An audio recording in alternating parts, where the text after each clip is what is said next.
நான் எல்லாத்துக்கும் நன்மை செய்யணும்னு நினைச்சுதான் எல்லாத்தையும் செய்கிறேன். எல்லாருக்கும் ஒரு அன்பு செலுத்துறேன். ஆனா இருந்தாலும் எனக்கு அவமானமும் கஷ்டமும் தான் மிஞ்சுது. ஏன்? நீங்க இயற்கையுடைய படைப்பை, இயற்கையுடைய சூழ்நிலை உங்களுக்கு புரியல. இது ஒன்வே தான். இங்க எல்லாமே ஒன்வே தான். நீங்கள் அன்பு செலுத்துங்கள், அவர்கள் திருப்பி அன்பு செலுத்துவார்கள் என்று எண்ணத்தோடு செலுத்தாதீர்கள். நீங்கள் ஒரு உதவி செய்யுங்கள், அவர்களுக்கு நீங்கள் திரும்பி உதவி செய்வார்கள் என்ற நம்பிக்கையோடு எண்ணத்தோடு செய்யாதீர்கள்.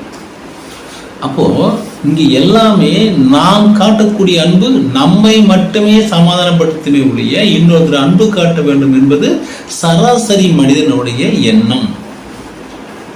சராசரி மனிதன் என்றால் அவன் அழுவாச்சி, கண்ணீர், ரெண்டாவது பார்த்தீங்கன்னா எல்லா கஷ்டமான ஒரு சிந்தனைகளுக்கு இருக்கக்கூடிய நிலைமை தான். அவன் சராசரி மனிதன். அவன் எல்லா மனிதனும் கஷ்டப்படும் போது அவனும் கஷ்டப்படுவான், அவனும் அழுவான். ஆனால் புரிதலோடு பக்குவப்பட்ட மனிதர்கள் இந்த உலகத்தின் பிரபஞ்ச நியதியை தெரிந்து கொண்டு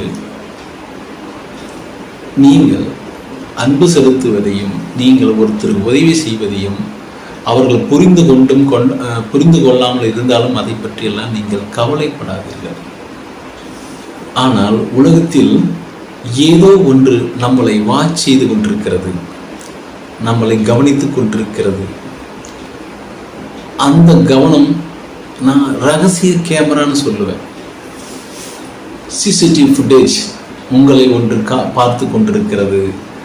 அது உங்கள் உண்மை தன்மையினை, உங்களுடைய செயலை அது தீர்மானிக்கிறது. அது உங்களுக்குண்டான வளர்ச்சியையும் உங்களுக்குண்டான மன ஆறுதலையும் அது தர இருக்கிறது.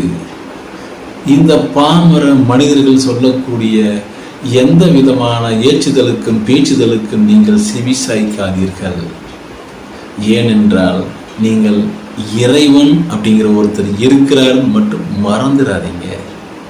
அவன் ஒரு நாள் உங்களுக்கு உண்டானதை, உங்களுடைய வளர்ச்சிக்கு உண்டானதை நீங்கள் உண்மையாகவே இந்த மனிதர்களுக்கு, இந்த உயிர்களுக்கு நீங்கள் சேவையாற்றுவது உண்மையானால், உள்ளத்தில் பூர்வமாக இருப்பது உண்மையானால், உங்களுக்கு ஒரு நாள் கண்டிப்பாக நல்ல விளைவு கிடைக்கும், நல்ல பலன் கிடைச்சே தீரும். இது பிரபஞ்ச நியதி.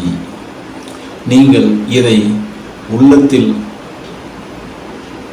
அதிகமான ஒரு எண்ணத்தோடு வலிமையாக வைத்துக் கொள்ளுங்கள்.